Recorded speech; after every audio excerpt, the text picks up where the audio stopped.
भारत की अध्यक्षता में रविवार को दिल्ली में G20 नेताओं का शिखर सम्मेलन संपन्न हुआ। शिखर सम्मेलन को अमेरिका ने पूर्ण सफल बताया है। अमेरिका के विदेश विभाग के आधिकारिक प्रवक्ता मैथ्यू मिलर ने सोमवार को एक नियमित प्रेस वार्ता में कहा, हमें पूरा विश्वास है कि यह सफल रहा। G20 एक बड़ा संगठन है। रशिया G20 का सदस्य है, चाइना G20 का सदस्य है। उन्होंने मीडिया के उस सवाल का जवाब दिया जिसमें पूछा गया था कि क्या G20 शिखर सम्मेलन सफल रहा। Speaking of Ukraine, Russia is not mentioned in the statement. On climate issues, it's way under par of what was expected. There wasn't the Chinese president present in India, and so my question is, do you still think it was a success or a missed opportunity? We absolutely believe it was a success. I will just say with respect, let's take a manure. First, with respect to the statement, the G20 is a big organization. Russia is a member of the G20. China is a member of the G20. There are members that have a diverse range of views. We believe the fact that that organization was able to issue a statement that calls for respecting the territorial integrity and sovereignty and saying that those principles should not be violated is an extremely important statement, because that is exactly what is at heart of Russia's full invasion of Ukraine. It is those very questions. So we thought that was an incredibly important statement for them to make. Uttarakhand के स्वास्थ्य और परिवार कल्याण विभाग के सचिव के अनुसार इस साल अब तक उत्तराखंड में डेंगू से 13 लोगों की मौत हो चुकी है, जबकि राज्य में डेंगू के सक्रिय मामलों की संख्या 257 है। उत्तराखंड के स्वास्थ्य सचिव आर राजेश कुमार ने कहा कि राज्य में अब तक डेंगू के 1100 से अधिक मामले सामने आए हैं। अब तक पूरे राज्य में डेंगू के 1130 मामले हैं, लेकिन सक्रिय मामलों में केवल 257 है और पिछले कुछ दिनों में मामलों में कमी आई है। देहरादून में हमने डेंगू माइक्रो मैनेजमेंट योजना बनाई है। हमने एक कंटेनमेंट जोन रणनीति बनाई है और हमारे अधिकारी यहां जाएंगे और 100% संतृप्ति करेंगे। हमारा लक्ष्य हर घर को संतृप्त करना है। पूरे प्रदेश में अब तक 1130 केसेस हैं डेंगू के, लेकिन अगर एक्टिव केसेस की बात करें तो मात्र 257 केसेस हैं और विगत कुछ दिन से संख्या में भी कमी आई है। डेंगू मैनेजमेंट हेतु सभी हॉस्पिटल्स को हम लोगों ने इंस्ट्रक्शंस जारी कर दिए हैं, चाहे वो प्लेटलेट मैनेजमेंट का हो या पेशेंट मैनेजमेंट का हो।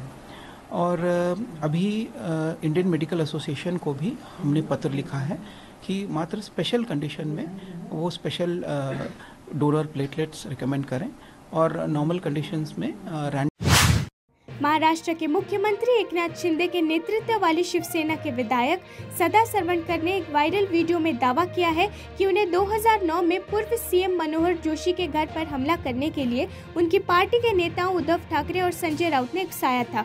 वहीं सरवणकर ने आरोपों पर टिप्पणी के लिए ठाकरे, खेमे या राउत से कोई भी उपलब्ध नहीं था। सरवणकर ने जाहिर तौर पर एक सार्वजनिक समारोह में संबोधन के दौरान ये टिप्पणी की। सरवणकर ने दावा किया, मुंबई के शिवाजी पार्क इलाके में जोशी के आवास पर सितंबर 2009 में राज्य विधानसभा चुनाव से पहले कुछ शिवसेना कार्यकर्ताओं ने हमला किया था, जब सरवणकर को टिकट देने से इनकार कर दिया गया था। उद्धव ठाकरे ने मुझे जोशी के आवास पर हमला करने के लिए कहा था क्योंकि जोशी ने मेरे टिकट का विरोध किया था। जैसे ही मैं अपने कार्यकर्ताओं के साथ निकला, मुझे संजय राउत का फोन आया और उन्होंने मुझे पेट्रोल ले जाने का निर्देश दिया। जो हुई थी कि टिकट काटने के लिए, वैसे तो बाला साहब बहुत जन के टिकट काटते थे और काटने के लिए नेता को कोई तो प्लान करने का जरूरत नहीं होता है। वो कभी भी कैसा भी किसी को भी बोल सकते हैं कि भाई आपको टिकट नहीं मिल सकता है, मैं दूसरे को दे सकता हूँ। लेकिन यहाँ उद्धव जी ने जो किया वो बहुत गलत ढंग से टिकट काटा। मेरे यहाँ जो जनता थी उनको अगर सदा सरवणकर उम्मीदवार नहीं है तो वो और किसी को वोट नहीं देने वाले थे। इस ढंग का वातावरण था, क्योंकि मैंने 5-7 साल 10 साल में काम किया था। तो उन्होंने एक षड्यंत्र रचाया और मुझे मनोहर जोशी ने मुझे मेरी जो टिकट है वो कटवाई। ये उद्धव जी ने और हमारे जो वहाँ मिलिंद नार्वेकर थे, उन्होंने आपको ये सारा मोर्चा लेके उनके घर पे जाना पड़ेगा। जब भी हम लोग उनके घर के यहाँ आने के लिए निकले, करीबन 2-3-4 मिनट का ही टाइम हुआ था, तो संजय राउत जी का फोन आया कि भाई आप कहाँ जा रहे हो। त्रिपुरा के मुख्यमंत्री मानिक शाह ने संघ लोक सेवा आयोग प्रारंभिक परीक्षा उत्तीर्ण करने वाले प्रत्येक छात्रों को 5 लाख रुपए की छात्रवृत्ति सौंपी। त्रिपुरा के 3 उम्मीदवारों ने इस वर्ष यूपीएससी द्वारा आयोजित सिविल सेवा प्रारंभिक परीक्षा उत्तीर्ण की है।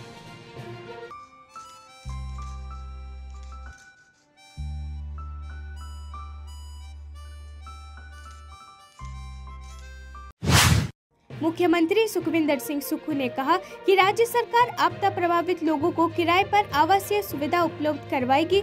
ये सुविधा उन लोगों को उपलब्ध करवाई जाएगी जो इस समय राहत शिविरों में रह रहे हैं। ऐसे लोगों के लिए किराए पर 2 और 3 कमरों का सेट लेने का प्रावधान होगा, जिसका किराया सरकार अदा करेगी। सुखविंदर सिंह सुक्खू ने मंडे मीटिंग के दौरान सभी उपायुक्तों को ये निर्देश जारी किए। उन्होंने कहा कि नगर निगम शिमला में भारी बारिश के कारण क्षतिग्रस्त हुई सड़कों की मरम्मत के लिए 10 करोड़ रुपए जारी किए जाएंगे। उन्होंने शिमला में विभिन्न क्षेत्रों में क्षतिग्रस्त सड़कों व गिरे हुए डंगों के कार्य प्राथमिकता के आधार पर पूर्ण करने के निर्देश दिए। डिजास्टर के दौरान जिनके घर टूटे हैं उनका किराया सरकार देगी, कितना महत्वपूर्ण है? आप प्रधानमंत्री से भी मिले हैं, क्या मांग की? देखिए, जो आज हमने किराए की बात कही है, जो राहत शिविरों में जितने भी लोग रह रहे हैं उनको कहा कि अपने गांव में कहीं किराए पर मकान मिलता है, वो अगर शहर में रहना चाहते हैं या किसी और जगह रहना चाहते हैं तो जब तक उनकी पुनर्वास नहीं हो जाता तब तक हम उनको जो किराया है, किराए के मकान का जो भी किराया है वो सरकार उपलब्ध देगी। इस बारे में मैंने आज जो मंडे की मीटिंग है उसमें दिशा निर्देश दे दिए हैं और इस बारे में छत्तीसगढ़ के मुख्यमंत्री भूपेश बघेल ने भारत की सीमा पर चाइना के अतिक्रमण पर लद्दाख के उपराज्यपाल ब्रिगेडियर बी.डी. मिश्रा की हालिया टिप्पणी पर सवाल उठाया। मीडिया से बात करते हुए सीएम बघेल ने पूछा कि एलजी बी.डी. मिश्रा किस आधार पर दावा करते हैं कि भारत की 1 इंच जमीन पर चाइना ने कब्जा नहीं किया है। उन्होंने कहा, लगातार कहा जाता रहा है कि चाइना ने भारत की सीमा पर अतिक्रमण किया है और जमीन हड़प ली है। उपराज्यपाल किस आधार पर ऐसा कह रहे हैं, ये हमारी समझ से परे है, लेकिन ये खबर लगातार घूम रही है और आजकल सब कुछ सैटेलाइट के माध्यम से दिखाई दे रहा है। सीट तलाश रहे हैं, उसकी पाटन की जनता हराने वाली विजय बघेल। देखिए, अब चुनाव लड़ रहे हैं, कुछ न कुछ तो बोलना ही है। मुझे क्यों दूसरी सीट की तलाश होगी?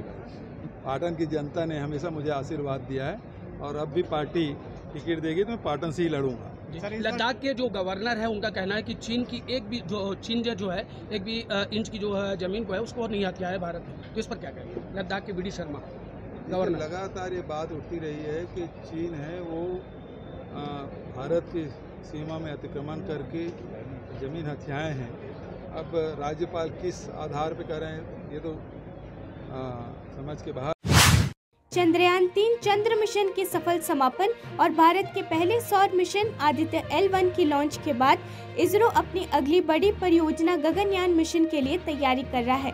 ऐसा उम्मीद है कि इसरो अक्टूबर महीने में देश के पहले ह्यूमन स्पेस फ्लाइट की परीक्षण उड़ान करेगा।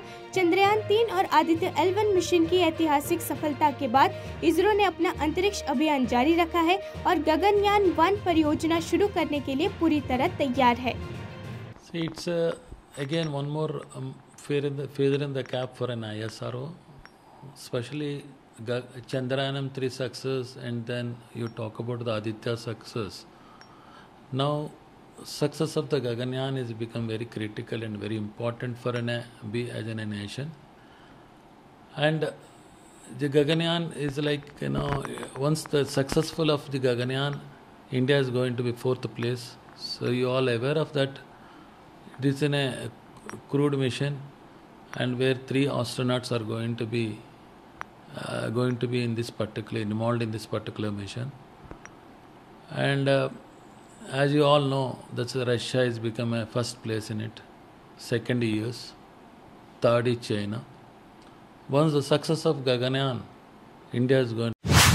केंद्रीय गृह मंत्री अमित शाह मध्य प्रदेश कोर ग्रुप की बैठक में भाग लेने के बाद भाजपा के राष्ट्रीय अध्यक्ष जेपी नड्डा के आवास से निकल गए। राज्य में आगामी विधानसभा चुनाव से पहले जेपी नड्डा के आवास पर मध्य प्रदेश कोर ग्रुप की बैठक हुई। आपको बता दें कि मध्य प्रदेश विधानसभा चुनाव इस साल के अंत में होने वाले हैं।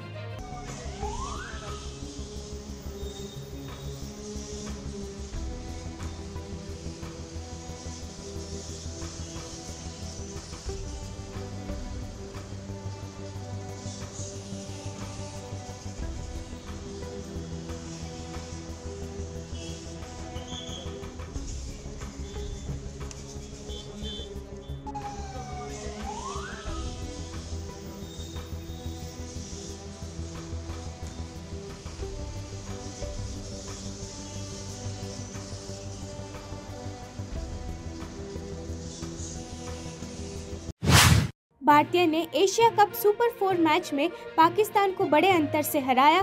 भारतीय टीम की जीत पर खुशी जताते हुए बीसीसीआई उपाध्यक्ष राजीव शुक्ला विराट कोहली और केएल राहुल की प्रशंसा करते हुए कहा कि उन दोनों ने अद्भुत प्रदर्शन किया। आज विराट कोहली और केएल राहुल ने कमाल कर दिया। जिस तरह से उन्होंने प्रदर्शन किया वो लोगों की कल्पना से परे था। राजीव शुक्ला ने कहा, भारतीय टीम के लिए बहुत बड़ी उपलब्धि है और ये हमारे लिए बहुत बड़ी जीत है। कमाल किया विराट कोहली और केएल राहुल ने। 2 विकेट पे 356 रन, बहुत बड़ा स्कोर भारत ने खड़ा किया। ये लोगों की कल्पना से बाहर था जिस तरह का प्रदर्शन उन्होंने किया।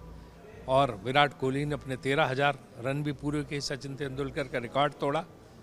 इससे बहुत बड़ी अचीवमेंट है, बहुत बड़ी उपलब्धि है।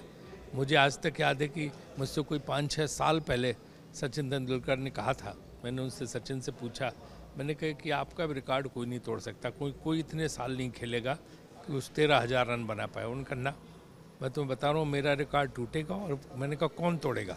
सचिन ने कहा विराट कोहली तोड़ेगा। आज तक मुझे याद है, कम से कम 5 साल पहले की बात है वहाँ पे, और आज वो रिकॉर्ड तोड़ दिया। सचिन की बात सही निकली तो विराट कोहली को बहुत बधाई।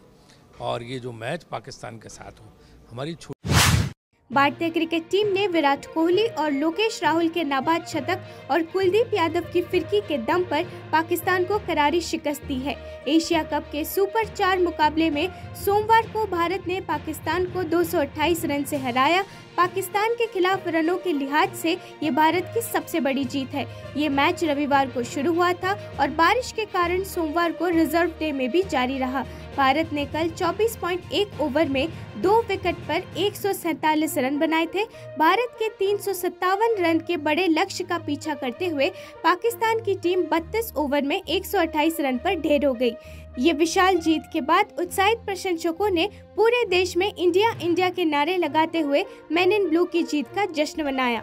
238 रनों से जीतकर पूरी दुनिया में भारत का नाम रोशन किया। सारे ही भारत के प्लेयर बहुत अच्छा खेले, विराट कोहली, केएल राहुल, शुभमन गिल, सभी प्लेयर बहुत अच्छा खेले। सबने ही अपना पूरा योगदान दिया है इसमें। तो पाकिस्तान की बहुत करारी हार हुई आज। वो भी अच्छा खेले, हम उन्हें गलत नहीं कहेंगे, लेकिन हमारी टीम बहुत अच्छा खेली।